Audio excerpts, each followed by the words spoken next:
ഇന്ന് ഞാൻ ഡിഫറെൻ്റ് ആയിട്ടുള്ള ഒരു റെസിപ്പി ആയിട്ടാണ് കേട്ടോ വന്നിട്ടുള്ളത്. നിങ്ങൾ ഇതുവരെ ഇത് ഉണ്ടാക്കിയിട്ടുണ്ടാവില്ല.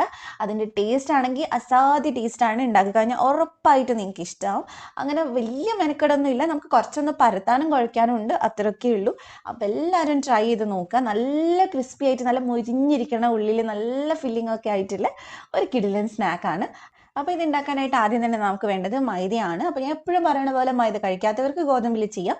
പക്ഷെ മൈദയിൽ ചെയ്യുമ്പോൾ കുറച്ചും കൂടി നല്ല ക്രിസ്പി ആൻഡ് ടേസ്റ്റി ആയിരിക്കും. അപ്പോൾ 3 കപ്പ് മൈദ ഞാൻ ചേർത്തിട്ടുണ്ട്. അതിനകത്തോട്ട് 1 ടേബിൾ സ്പൂൺ ഓയിൽ ഒഴിച്ച് കൊടുക്കണം. സൺഫ്ലവർ ഓയിലാണ് ഞാൻ എടുത്തിട്ടുള്ളത്. പിന്നെ ആവശ്യത്തിന് ഉപ്പും കൂടി ചേർത്തിട്ട് നന്നായിട്ട് മിക്സ് ചെയ്യുക. കപ്പില്ലാത്തവർ വേണമെങ്കിൽ 1/2 കിലോ മൈദയൊക്കെ എടുത്താലും കുഴപ്പമൊന്നുമില്ല. ഏകദേശം ആ ഒരു അളവ് തന്നെ ആയിരിക്കും. ഇനി ഇതിലേക്ക് സാധാ വെള്ളം ഒഴിച്ചിട്ട് നമ്മൾ പൊറോട്ടയ്ക്കൊക്കെ കുഴക്കില്ലേ, അതേപോലെ അത്യാവശ്യം നന്നായിട്ട് തന്നെ നല്ല സോഫ്റ്റ് ആയിട്ട് കുഴച്ചെടുക്കുക. കുറച്ച് സമയം എടുത്തിട്ട് നന്നായിട്ട് പ്രസ് ചെയ്ത് കുഴച്ചെടുക്കുക. അപ്പോഴാണ് നല്ല സോഫ്റ്റ് ആയിട്ട് കിട്ടുക. അതുപോലെ തന്നെ കുറച്ച് ലൂസായിരിക്കണം, ഒരുപാട് ടൈറ്റും ആവരുത്. അപ്പോൾ ഇനി നമുക്ക് വേണ്ടത് ഇതിൻ്റെ മേലിൽ ഇത്രയൊന്ന് ഓയിലാക്കിയിട്ട് നല്ലപോലെ എല്ലാവരുടെയും ഒന്ന് സ്പ്രെഡ് ആക്കി കൊടുക്കുക. എന്നിട്ട് നമുക്ക് കുറഞ്ഞത് ഒരു അരമണിക്കൂർ ഇതൊന്ന് റെസ്റ്റ് ചെയ്യാൻ വെക്കണം. അത് നമ്മൾ പരത്തിയൊക്കെ വെച്ച് പിന്നെ നമ്മൾ മസാല ഉണ്ടാക്കുകയാണെങ്കിൽ ഏകദേശം അത്ര സമയമൊക്കെ നമുക്ക് കിട്ടും. അപ്പോൾ ഇത് നമുക്ക് ഇനി ഒന്ന് അടച്ചു വെക്കാം. അപ്പോൾ ഇനി നമുക്ക് ഇതിനുള്ള മസാല ഉണ്ടാക്കണം. അപ്പോൾ ഒരു പാൻ വെച്ചിട്ട് നമുക്ക് 1 ടേബിൾ സ്പൂൺ സൺഫ്ലവർ ഓയിൽ ഒഴിച്ചു കൊടുക്കണം. അതിനുശേഷം ഇതിലേക്ക് ഒരു 1/4 ടീസ്പൂൺ വലിയ ജീരകം എന്ന് പറഞ്ഞാൽ പെരുംജീരകം, അത് ചേർത്തിട്ട് ജസ്റ്റ് ഒന്ന് മൂപ്പിച്ചെടുക്കുക. അതിനുശേഷം നമ്മൾ ഇതിലേക്ക് ചേർക്കുന്നത് ജിഞ്ചർ ഗാർലിക് പേസ്റ്റ് ആണ്, ഇഞ്ചി വെളുത്തുള്ളി പേസ്റ്റ്, അത് 1 ടീസ്പൂൺ ചേർത്ത് കൊടുത്തിട്ടുണ്ട്. അത് ചേർത്തിട്ട് നന്നായിട്ട് അതൊന്ന് മൂപ്പിച്ചെടുക്കണം. അതിനുശേഷം ഇതിലേക്ക് ഞാൻ 1 പച്ചമുളക് ചേർത്തിട്ടുണ്ട്. പിന്നെ അതേപോലെ തന്നെ 1 തക്കാളി, ഒരു നന്നായി പഴുത്തിട്ടുള്ള തക്കാളി ഉണ്ട്, അതും കൂടി ചേർത്തിട്ടുണ്ട്. പച്ചമുളക് നിങ്ങൾക്ക് വേണമെങ്കിൽ കുറച്ച് കൂടുതൽ ചേർക്കാം. ഞാൻ അവിടെ മോൻക്ക് കൊടുക്കുന്നതുകൊണ്ട് പച്ചമുളക് കുറവേ ചേർത്തിട്ടുള്ളൂ. ഇനി നമുക്ക് തക്കാളി 1 മിനിറ്റ് ഒന്ന് ഹൈ ഫ്ലെയിമിൽ ഒന്ന് വഴറ്റിയെടുക്കണം. അതിനുശേഷം നമുക്ക് ഇതിലേക്ക് സവാള ചേർത്ത് കൊടുക്കാം. ഞാനിവിടെ 2 സവാളയാണ് എടുത്തിട്ടുള്ളത്. അതും ചെറുതായിട്ടൊന്ന് കട്ട് ചെയ്തിട്ടാണ്. അപ്പോൾ ഫ്ലെയിം ഇച്ചിരി ഒന്ന് കൂട്ടി വെച്ചിട്ട് ഒന്ന് വഴറ്റിയെടുത്താൽ മതി. അപ്പോൾ ഇത് നന്നായിട്ട് നമ്മൾ മിക്സ് ചെയ്തെടുത്തതിന് ശേഷം നമുക്ക് ഇതിനകത്തോട്ട് കുറച്ച് ഉപ്പ് ചേർത്ത് കൊടുക്കാം. ഉപ്പ് ചേർത്തിട്ട് നമ്മൾ നന്നായിട്ട് ഒന്നുകൂടെ ഒന്ന് വഴറ്റിയെടുക്കാം. നമ്മൾ ഈ മസാല ഉണ്ടാക്കുന്നതിന് മുമ്പായിട്ട് ചിക്കൻ ഒന്ന് ഉപ്പും കുരുമുളക് പൊടി ഇട്ടിട്ട് നന്നായിട്ടൊന്ന് വേവിച്ചെടുക്കണം. കുക്കറിലൊന്ന് വിസിലിട്ട് അടിച്ചെടുത്താൽ മതി. എന്നിട്ട് അതിൻ്റെ എല്ലൊക്കെ കളഞ്ഞിട്ട് മിക്സിയിലിട്ട് ജസ്റ്റ് ഒന്ന് ക്രഷ് ചെയ്തെടുക്കുക. എന്നിട്ട് മാറ്റി വെക്കുക. അപ്പോൾ ഇതിലേക്ക് ഞാൻ 1 ടീസ്പൂൺ മുളക് പൊടിയും 2 ടീസ്പൂൺ മല്ലിപ്പൊടിയും ചേർത്തിട്ടുണ്ട്. അതുപോലെ തന്നെ 1 ടേബിൾ സ്പൂൺ ചെറിയ ജീരകം പൊടിച്ചതും കൂടി ചേർത്ത് കൊടുത്തിട്ടുണ്ട്. ഇനി നമുക്ക് മസാല നന്നായിട്ടൊന്ന് വഴറ്റിയെടുക്കാം. ഇത് നമ്മൾ സാധാരണ ഉണ്ടാക്കുന്ന മസാലയിൽ നിന്ന് കുറച്ച് ഡിഫറെൻ്റ് ആയിട്ടുള്ള ഒരു ടേസ്റ്റാണ്. അതുപോലെ തന്നെ 1/2 ടീസ്പൂൺ കസൂരി മേത്തി ചേർത്തിട്ടുണ്ട്. കസൂരി മേത്തി എല്ലാവരുടെ കയ്യിലും ഉണ്ടാവണമെന്നില്ല, ഉണ്ടെങ്കിൽ ചേർത്താൽ മതി. മസാല നന്നായിട്ട് വെന്തതിന് ശേഷം ഇതിലേക്ക് 2 ടേബിൾ സ്പൂൺ ചില്ലി സോസും കൂടെ ചേർത്ത് കൊടുത്തിട്ടുണ്ട്. അഥവാ ചില്ലി സോസ് ഇല്ലെങ്കിലും കുഴപ്പമൊന്നുമില്ല, നമ്മൾ അതിന് പകരമായിട്ട് മുളക് പൊടി ഇട്ട് മിക്സ് ചെയ്താൽ മതി. എല്ലാവരുടെ കയ്യിലും ഉണ്ടാവണമെന്നില്ല. അതുപോലെ തന്നെ 1 ടീസ്പൂൺ വിനാഗിരിയും കൂടി ചേർത്തിട്ട് നന്നായിട്ടൊന്ന് മിക്സ് ചെയ്തെടുക്കുക.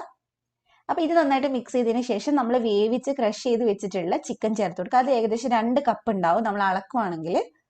അത് ചേർത്തിട്ട് ഇനി നല്ലപോലെ മിക്സ് ചെയ്യണം. ഇനി ആ മസാല നന്നായിട്ട് ഇതിൽ പിടിക്കണം. അപ്പോൾ ഒരു 2-3 മിനിറ്റ് നമ്മൾ മിക്സ് ചെയ്തതിന് ശേഷം അടച്ച് വെച്ചൊന്ന് വേവിക്കുകയാണെങ്കിൽ പെട്ടെന്ന് തന്നെ മസാല നന്നായിട്ട് പിടിച്ചിരിക്കും. അപ്പോൾ നല്ലപോലെ ഞാൻ മിക്സ് ചെയ്തെടുത്തിട്ടുണ്ട്. ഇനി ഈ സമയത്ത് നിങ്ങൾക്ക് മുളക് പൊടിയോ അല്ലെങ്കിൽ എന്തെങ്കിലും എരിവൊന്ന് കുറവാന്ന് തോന്നുകയാണെങ്കിൽ കുരുമുളക് പൊടി ചേർത്തോളൂ കേട്ടോ. അപ്പോൾ അതുപോലെ തന്നെ ഞാനത് ലാസ്റ്റായിട്ട് കുറച്ച് മല്ലിയില ചേർത്തിട്ടുണ്ട്. അതോടെ ചേർത്തിട്ട് മിക്സ് ചെയ്താൽ നമ്മുടെ മസാല ഇവിടെ റെഡിയായി. ഇനി നമുക്കിതങ്ങ് മാറ്റി വെക്കാം. അപ്പോൾ ഇപ്പം നമ്മുടെ മാവ് നന്നായിട്ട് സോഫ്റ്റ് ആയിട്ടുണ്ട്. ഇനി ഈ മാവിനെ നമ്മൾ 4 പീസാക്കി മാറ്റാണ്. ഇത് 4 എണ്ണം കേട്ടോ നമ്മൾ ഉണ്ടാക്കുന്നത്. അപ്പോൾ ഒരെണ്ണം എന്ന് പറയുന്നത് തന്നെ ഒരാൾക്ക് നല്ലപോലെ വയറ് നിറയാനുണ്ടാവും. കാരണം അത്ര മാത്രം നമ്മൾ ഫില്ലിങ്സ് കൊടുക്കുന്നുണ്ട്, അതുകൊണ്ടാണ്. അപ്പോൾ നമ്മൾ ഇനി ഇതൊന്ന് പരത്തിയെടുക്കാൻ പോവാണ്. നന്നായിട്ട് ഇതുപോലെ ഒന്ന് റോൾ ചെയ്തതിന് ശേഷം നമുക്ക് എണ്ണ തടവിയിട്ട് വേണം നമ്മളിത് ഒന്ന് പരത്തിയെടുക്കാനായിട്ട്. അപ്പോൾ നമ്മൾ പൊറോട്ടക്കൊക്കെ ചെയ്യുന്ന പോലെയാണ് കേട്ടോ ചെയ്യുന്നത്. അപ്പോൾ അതിന് മുമ്പായിട്ട് നമുക്ക് കുറച്ച് 2 ടേബിൾ സ്പൂൺ, ഏകദേശം 2 ടേബിൾ സ്പൂൺ നെയ്യ് ചേർത്ത് കൊടുക്കുക. നിങ്ങൾക്ക് നെയ്യിൻ്റെ ഫ്ലേവർ ഇഷ്ടമാണെങ്കിൽ 4 ടേബിൾ സ്പൂൺ വരെ ചേർത്ത് കൊടുക്കുക. അപ്പോൾ ഞാൻ നെയ്യ് മാത്രമായിട്ട് വേണ്ട വെച്ചിട്ട് 2 ടേബിൾ സ്പൂൺ ഓയിലും 2 ടേബിൾ സ്പൂൺ നെയ്യാണ് എടുത്തിട്ടുള്ളത്. അപ്പോൾ അത് നന്നായിട്ടൊന്ന് മിക്സ് ചെയ്തെടുക്കണം. ഇനി ഇതിനകത്തോട്ട് 2 ടേബിൾ സ്പൂൺ മൈദയും കൂടി ചേർത്ത് കൊടുക്കുന്നുണ്ട്. നമുക്ക് ഇതൊന്ന് ഈ പേസ്റ്റ് എല്ലാവരും ഒന്ന് ബ്രഷ് ചെയ്ത് കൊടുക്കാൻ വേണ്ടിയിട്ടാണ്. അപ്പോഴാണ് നമുക്ക് നല്ല ലെയർ ആയിട്ട് ഇത് ഫ്രൈ ചെയ്ത് വരുമ്പോൾ കിട്ടുന്നത്. അപ്പോൾ ഒരു 2 ടേബിൾ സ്പൂണോളം മൈദയും കൂടി ചേർത്തിട്ട് നന്നായിട്ട് ഇതൊന്ന് മിക്സ് ചെയ്തെടുക്കാം. അപ്പോൾ നന്നായിട്ട് ഇതേ നമ്മൾ മിക്സ് ചെയ്തെടുത്തിട്ടുണ്ട്. ഇനി നമുക്ക് ഇത് അങ്ങോട്ട് മാറ്റി വെക്കാം. ഇത് നമുക്കിനി പരത്തി കഴിഞ്ഞിട്ടാണ് ആവശ്യമുള്ളത്, ഇപ്പം ആവശ്യമില്ല. അപ്പോൾ ഇനി നമുക്ക് ഇതൊന്ന് പരത്തിയെടുക്കണം. അപ്പോൾ കുറച്ച് എണ്ണയാക്കിയിട്ട് പരത്തിയെടുക്കാം. എണ്ണയാക്കുവാണെങ്കിൽ നമുക്ക് പെട്ടെന്ന് പരത്തിയെടുക്കാൻ പറ്റും. നിങ്ങൾക്ക് വേണമെങ്കിൽ കൈ കൊണ്ട് തന്നെ ചെയ്യാം. അല്ലെങ്കിൽ പിന്നെ നമ്മൾ ചപ്പാത്തി റോളർ വെച്ചിട്ട് ഒന്ന് ജസ്റ്റ് ഒന്ന് ഇതുപോലെ ഒന്ന് നന്നായിട്ട് പരത്തിയിട്ട് പിന്നെ ഒന്ന് എണ്ണ മേലയിലൊന്ന് ആക്കി കൊടുക്കുക. പിന്നെ കൈ വെച്ചിട്ട് നല്ലപോലെ ഇത് സൈഡ് ഇങ്ങനെ വലിച്ചു കൊടുത്താൽ വളരെ പെട്ടെന്ന് നമുക്ക് ചെയ്തെടുക്കാൻ പറ്റും. അപ്പോൾ കീറി പോകാണ്ടിരിക്കാനാണ് നമ്മൾ മേലയിൽ എണ്ണ ഒഴിച്ചു കൊടുക്കുന്നത്. അപ്പോൾ നല്ലപോലെ സൈഡൊക്കെ ഇതാക്കിയിട്ട് ഒന്ന് നല്ലോണം തിന്നാക്കി എടുക്കുക. അപ്പോഴാണ് കുറച്ചും കൂടെ ആ ഒരു ലെയർ നമുക്ക് കിട്ടുക. അപ്പോൾ അതേ നന്നായിട്ട് ചെയ്തെടുത്തിട്ടുണ്ട്. എവിടെയെങ്കിലും ചെറുതായിട്ട് കീറിപ്പോയാലും കുഴപ്പമൊന്നുമില്ല. അപ്പോൾ നല്ലപോലെ പരത്തിയതിന് ശേഷം നമ്മൾ ഉണ്ടാക്കി വെച്ചിട്ടുള്ള ആ നെയ്യിൻ്റെ മിക്സ് ഉണ്ടല്ലോ, അത് ഇതിൻ്റെ മേലെ എല്ലാവരും ഒന്ന് ബ്രഷ് ചെയ്ത് കൊടുക്കുക. അപ്പോഴാണ് നമുക്കിത് മടക്കി എടുക്കുമ്പോൾ നല്ല ലെയർ കിട്ടുന്നത്. അപ്പോൾ നന്നായിട്ട് നമ്മളിത് ഫുള്ളായിട്ടൊന്ന് ബ്രഷ് ചെയ്ത് കൊടുത്തിട്ടുണ്ട്. ഇനി നമുക്കിതൊന്ന് മടക്കി എടുക്കണം.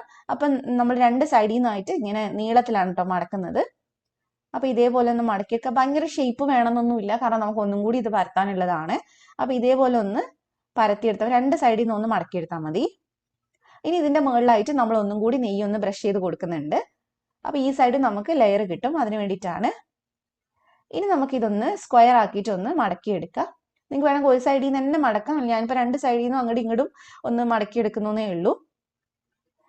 അപ്പോൾ അതേ നമ്മുടെ ഇത് ഇവിടെ റെഡി ആയിട്ടുണ്ട്. ഇനി നമുക്ക് ഇതൊന്നും കൂടി ഒന്ന് പരത്തിയെടുക്കണം. അപ്പോൾ കൈ വെച്ചിട്ട് തന്നെ ചെയ്താൽ മതി. കയ്യിൽ കുറച്ച് എണ്ണ തടവിയതിന് ശേഷം നന്നായിട്ട് പ്രസ് ചെയ്തിട്ട് എത്രത്തോളം വലുപ്പത്തിലാക്കാൻ പറ്റും അത്രയും വലുപ്പത്തിലാക്കുക.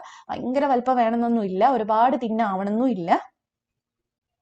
അപ്പം നമുക്ക് ഇച്ചിരിയും കൂടെ ഒന്ന് വലുപ്പത്തിൽ പരത്താനായിട്ട് ഞാൻ കുറച്ചും കൂടി ഓയിലൊന്നും ആക്കുന്നുണ്ട്. നമുക്ക് ഇത് പൊറോട്ടയൊക്കെ ചെയ്യുന്ന പോലെ ഇച്ചിരി ഓയിൽ അധികം വേണം കേട്ടോ.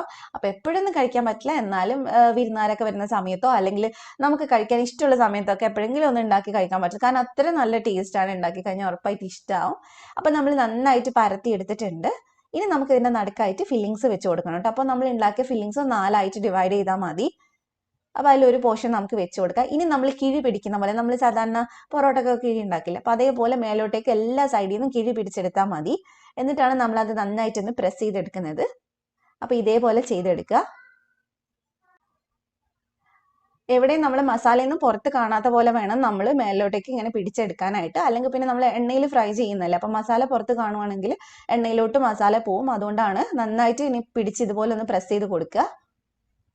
എന്നിട്ട് കൈ വെച്ചിട്ട് താഴോട്ടേക്ക് ഇങ്ങനെ പ്രസ് ചെയ്ത് കൊടുത്താൽ മതി. ജസ്റ്റ് ഒന്ന് പ്രസ് ചെയ്യുക, അത്രയും ചെയ്താൽ മതി. അപ്പം നമ്മുടെ ഇതിവിടെ റെഡി ആയിട്ടുണ്ട്. ഇനി നമുക്കിത് ഫ്രൈ ചെയ്യാവുന്നതേ ഉള്ളൂ. ചെറുതായിട്ട് എവിടെയെങ്കിലും കാണുന്നുണ്ടെങ്കിൽ അവിടെയൊക്കെ ഒന്ന് കൈ വെച്ചിട്ട് ഒന്ന് അടച്ചു കൊടുത്താൽ മതി. പിന്നെ അങ്ങനെ പെട്ടെന്ന് അങ്ങനെ തുറന്നു പോയി എണ്ണയിലോട്ട് അങ്ങനെ ഫില്ലിങ്സ് പോകുന്നുമില്ല. അപ്പോൾ ഇനി നമുക്ക് ഇതൊന്ന് ഫ്രൈ ചെയ്തെടുക്കണം. അപ്പോൾ ഇച്ചിരി വലുപ്പമുള്ള ഒരു ഫ്രൈ പാനാണ് എടുക്കുന്നത് നല്ലത്. അപ്പോൾ നമുക്ക് മൊത്തത്തിൽ നന്നായിട്ടൊന്ന് ഫ്രൈ ആക്കി എടുക്കാൻ പറ്റും. നിങ്ങൾക്ക് ഇത് ഡീപ് ഫ്രൈ ചെയ്യേണ്ടെന്നാണെങ്കിൽ കുറച്ച് ഓയിൽ ഒഴിച്ചിട്ട് തിരിച്ചു മറിച്ച് വിട്ടിട്ട് നന്നായിട്ടൊന്ന് മുരിച്ചെടുക്കാനും പറ്റും. അങ്ങനെ വേണമെങ്കിലും ചെയ്യാം. അപ്പോൾ ഇനി നമുക്ക് ഇത് ഫ്രൈ ചെയ്തെടുക്കാം. നമ്മൾ പരത്തിയ ഭാഗം ഉണ്ടല്ലോ, അത് അടിയിലേക്ക് ആക്കിയിട്ട് വേണം ഇട്ട് കൊടുക്കാനായിട്ട്. നല്ല ഭാഗം മേലെ വരണം, അങ്ങനെ വേണം ഫ്രൈ ചെയ്യാനായിട്ട്. അപ്പോൾ ഇനി നമ്മൾ ഇത് തിരിച്ചു മറിച്ച് വിട്ടിട്ട് ഒന്ന് ഫ്രൈ ചെയ്തെടുക്കണം. നമ്മൾ തീ കൂട്ടി വെക്കരുത്, ഒരു ലോ ടു മീഡിയം ഫ്ലെയിമിൽ വെച്ചിട്ട് ഫ്രൈ ചെയ്തെടുക്കുക. കാരണം ഉള്ളിച്ചിരി വേവാനുള്ളതാണ്. പിന്നെ നല്ല തിന്നായതുകൊണ്ട് ഒരുപാട് സമയമൊന്നും എടുക്കില്ല വേവാനായിട്ട്. എന്നാലും രണ്ട് സൈഡ് നന്നായിട്ട് വേവിച്ചെടുക്കുക. അപ്പോൾ തിരിച്ചു മറിച്ചിട്ട് നമുക്കിതൊന്ന് ഫ്രൈ ചെയ്തെടുക്കാം. രണ്ട് സൈഡും നല്ല കളർ ആവുന്നത് വരെ ഫ്രൈ ചെയ്തെടുത്താൽ മതി. അപ്പോഴേക്കും ഉൾഭാഗം നന്നായിട്ട് വെന്തിട്ടുണ്ടാവും. അപ്പോൾ ശ്രദ്ധിക്കുക, തീ കൂട്ടി വെക്കരുത്. തീ കൂട്ടി വെച്ചിട്ടുണ്ടെങ്കിൽ പുറംഭാഗം മാത്രമേ ക്രിസ്പി ആയിട്ട് കിട്ടുള്ളൂ. അപ്പോൾ ഇതിപ്പോൾ ഇവിടെ റെഡി ആയിട്ടുണ്ട്. നല്ല അടിപൊളിയായിട്ട് നല്ല കളറൊക്കെ വന്നിട്ടുണ്ട്. നല്ല മൊരിഞ്ഞിട്ടാണുള്ളത്. നമ്മൾ പപ്സ് ഒക്കെ കടയിൽ നിന്ന് വാങ്ങിയിട്ട് കയ്യിൽ പിടിക്കുമ്പോൾ കണ്ടിട്ടില്ല, ഇങ്ങനെ പൊടിഞ്ഞ് താഴോട്ട് പോകുന്ന ആ ഒരു പരമാണ് ഇതിൻ്റെ പുറത്തെ തൊലി ഉണ്ടാവുക. നമ്മൾ നെയ്യൊക്കെ ചേർത്തത് കൊണ്ട് തന്നെ. നെയ്യിന് പകരം നിങ്ങൾക്ക് ബട്ടർ വേണമെങ്കിലും എടുക്കാം കേട്ടോ. അപ്പോൾ കുറച്ചും കൂടെ ക്രിസ്പി ആയിരിക്കും. അപ്പോൾ ഇതേ സംഭവം ഇത്രയേ ഉള്ളൂ. ഇതേപോലെ തന്നെ ബാക്കിയുള്ളതൊക്കെ ഒന്ന് ഫ്രൈ ചെയ്തെടുത്താൽ മതി. നമുക്കിതേ ഈ പുറത്തെ ആ ഒരു തൊലി ടച്ച് ചെയ്യുമ്പോൾ തന്നെ നമുക്ക് മനസ്സിലാവും, തൊടുമ്പോൾ തന്നെ മനസ്സിലാവും നല്ല ക്രിസ്പി ആയിട്ട് ഉണ്ടാവുക. അപ്പം നമുക്ക് ഒരെണ്ണം ഇതുപോലെ ഒന്ന് കട്ട് ചെയ്ത് നോക്കാം. ഉള്ളിൽ നല്ലപോലെ ഫില്ലിങ്സ് ഒക്കെ ഉണ്ട്. നമ്മൾ ഒരുപാട് മസാല വെച്ചതുകൊണ്ട് തന്നെ ഒരെണ്ണം കഴിക്കുമ്പോൾ തന്നെ നല്ല ഹെവി ആയിരിക്കും.